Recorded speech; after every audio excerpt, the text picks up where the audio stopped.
ಮಾನ್ಯ ಮುಖ್ಯಮಂತ್ರಿಗಳಿಗೆ ವಿಧೇಯಕ ಮಂಡಿಸಬೇಕು.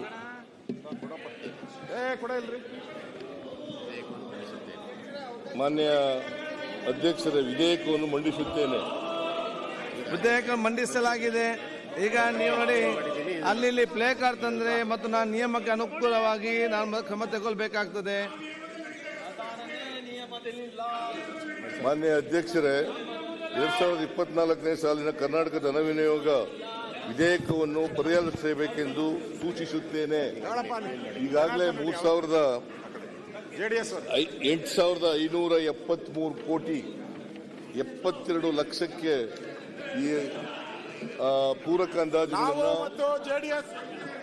ಮಂಜೂರು ಮಾಡಿಕೊಡಬೇಕು ಅಂತ ಈ ಸದನವನ್ನು ಕೋರುತ್ತೇನೆ. ಇದರಲ್ಲಿ 1,342 ಕೋಟಿ ಮಾತ್ರ ಔಟ್ಫ್ಲೋ ಹೋಗೋದು. ಇನ್ನು ಉಳಿದದೆಲ್ಲ ಕೇಂದ್ರ ಸರ್ಕಾರದಿಂದ ಬರ್ತದೆ, ಮತ್ತೆ ಸಸ್ಪೆನ್ಸ್ ಫಂಡ್ನಲ್ಲಿಂದ ಮಾಡ್ತೀವಿ ಅಷ್ಟೇ. ಪರ್ಯಾಲೋಚನಾ ಪ್ರಸ್ತಾವನೆಗೆ ಸಭೆ ಮಧ್ಯಕ್ಕೆ ಹಾಕುತ್ತೇನೆ. 2024 ಸಾಲಿನ ಕರ್ನಾಟಕ ಧನ ವಿನಿಯೋಗ ಸಂಖ್ಯೆ 4 ವಿಧೇಯಕವನ್ನು ಪರ್ಯಾಲೋಚಿಸುತ್ತದೆ ಎಂಬ ವಿಷಯ ಸಭೆಯ ಮುಂದಿದೆ. ಪ್ರಸ್ತಾವದ ಪರವಾಗಿರುವ ಹೌದು ಎಂದು ಸೂಚಿಸಬೇಕು. ಪ್ರಸ್ತಾವದ ವಿರೋಧವಾಗಿರುವ ಇಲ್ಲ ಎಂದು ಸೂಚಿಸಬೇಕು. ಪ್ರಸ್ತಾವದ ಹೌದು ಎನ್ನುವ ಪರವಾಗಿದೆ ಎಂದು ಭಾವಿಸುತ್ತೇನೆ. ಪ್ರಸ್ತಾವ ಹೌದು ಎನ್ನುವ ಪರವಾಗಿದೆ. ಪ್ರಸ್ತಾವಕ್ಕೆ ಅನುಮೋದನೆ ದೊರಕಿದೆ. ಸ್ಪೀಕರ್ ಅವರೇ, ಈಗ ವಿಧೇಯಕ ಮಧ್ಯಕ್ಕೆ ಹಾಕುತ್ತೇನೆ. 2 ಮತ್ತು 3ನೇ ಖಂಡ ಹಾಗೂ ಸತ್ಯಮೇವ ಜಯತೆ ವಿಧೇಯಕದ ಅಂಗವಾಗಿರಬೇಕೆಂಬುದು ಸಭೆ ಮುಂದಿರುವ ವಿಷಯ. ಪ್ರಸ್ತಾವದ ಪರವಾಗಿರುವ ಹೌದು ಎಂದು ಸೂಚಿಸಬೇಕು. ಪ್ರಸ್ತಾವದ ವಿರೋಧವಾಗಿರುವ ಇಲ್ಲ ಎಂದು ಸೂಚಿಸಬೇಕು. ಪ್ರಸ್ತಾವ ಹೌದು ಪರವಾಗಿದೆ ಎಂದು ಭಾವಿಸುತ್ತೇನೆ. ಪ್ರಸ್ತಾವ ಹೌದು ಪರವಾಗಿದೆ. ಪ್ರಸ್ತಾವ ಒಪ್ಪಿಗೆ ದೊರಕಿದೆ. 2ನೇ ಮತ್ತು 3ನೇ ಖಂಡ ಹಾಗೂ ಅನುಸೂಚಿತ ಅಂಗವಾದವು. 1ನೇ ಖಂಡ ಹೆಸರು ಅವತರಣಿಕೆ ವಿಧೇಯಕದ ಭಾಗವಾಗಬೇಕೆಂದು ಸಭೆ ಮುಂದಿರುವ ವಿಷಯ. ಪ್ರಸ್ತಾವದ ಪರವಾಗಿರುವ ಹೌದು ಎಂದು ಸೂಚಿಸಬೇಕು. ಪ್ರಸ್ತಾವದ ವಿರೋಧವಾಗಿರಲಿಲ್ಲ ಎಂದು ಸೂಚಿಸಬೇಕು. ಪ್ರಸ್ತಾವ ಹೌದು ಪರವಾಗಿದೆ ಭಾವಿಸುತ್ತೇನೆ. ಪ್ರಸ್ತಾವ ಹೌದು ಪರವಾಗಿದೆ. ಪ್ರಸ್ತಾವ ಅಂಗೀಕರಿಸಲ್ಪಟ್ಟಿದೆ. 1ನೇ ಖಂಡ ಹೆಸರು ಮತ್ತು ಅವತರಣಿಕೆ ವಿಧೇಯಕದ ಅಂಗವಾಗಿದೆ. ಮಾನ್ಯ ಮುಖ್ಯಮಂತ್ರಿಗಳು ಮಂಡಿಸೋದು. ಮಾನ್ಯ ಮುಖ್ಯಮಂತ್ರಿಗಳು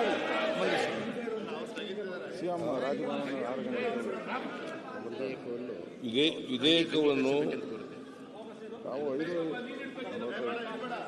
ವಿಧೇಯಕವನ್ನು ಅಂಗೀಕರಿಸಬೇಕೆಂದು ಪ್ರಸ್ತಾವನೆ ಮಂಡಿಸಲಾಗಿದೆ. ಅದನ್ನು ಈಗ ಸಭೆ ಮಧ್ಯಕ್ಕೆ ಹಾಕುತ್ತೇನೆ.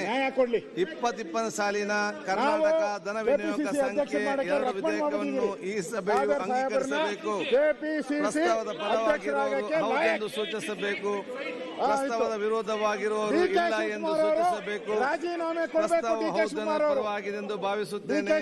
ಪ್ರಸ್ತಾವ ಹೌದು ಪರವಾಗಿದೆ. ಪ್ರಸ್ತಾವ ಅಂಗೀಕರಿಸಲ್ಪಟ್ಟಿದೆ ಮತ್ತು ವಿಧೇಯಕಕ್ಕೆ ಅನುಮೋದನೆ ದೊರಕಿದೆ.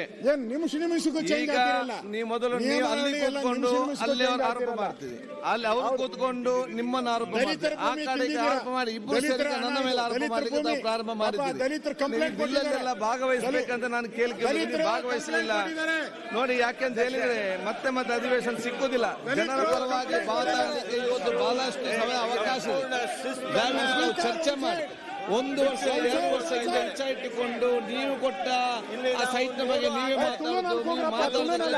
ಎನ್ಕ್ವೈರಿ ಹಾಕುದು, ಅಧಿವೇಶನ ಅಪ್ಪ ಮುಂದೆ ಹೋಗುದು.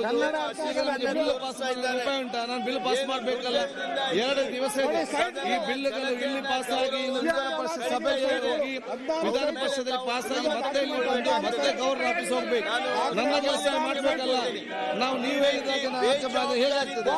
ನೀವು ಆಲೋಚನೆ ಮಾಡಿ. ಅದಕ್ಕೆ ಮತ್ತೊಮ್ಮೆ ಹೇಳ್ತೇನೆ, ತಾವೆಲ್ಲರೂ ಕೂಡ ತಮ್ಮ ತಮ್ಮ ಆಸನಕ್ಕೆ ಹೋಗಿ ಚರ್ಚೆಯಲ್ಲಿ ಬಿಲ್ಲಿಗೆ ಬಂಡನೆ ಭಾಗವಹಿಸಿ ಜನರ ಬಗ್ಗೆ ಚರ್ಚೆ ಮಾಡಿ ಇಲ್ಲಿರುವಂತಹ ಎರಡನೇ ಅಧಿವೇಶನ ಸದುಪಯೋಗಗೊಳಿಸಲೆಂದು ಕೇಳಿಕೊಂಡು ಈಗ ಸಭೆಯನ್ನು 10 ನಿಮಿಷ ಕಾಲ ಮುಂದೂಡಲಾಗಿದೆ.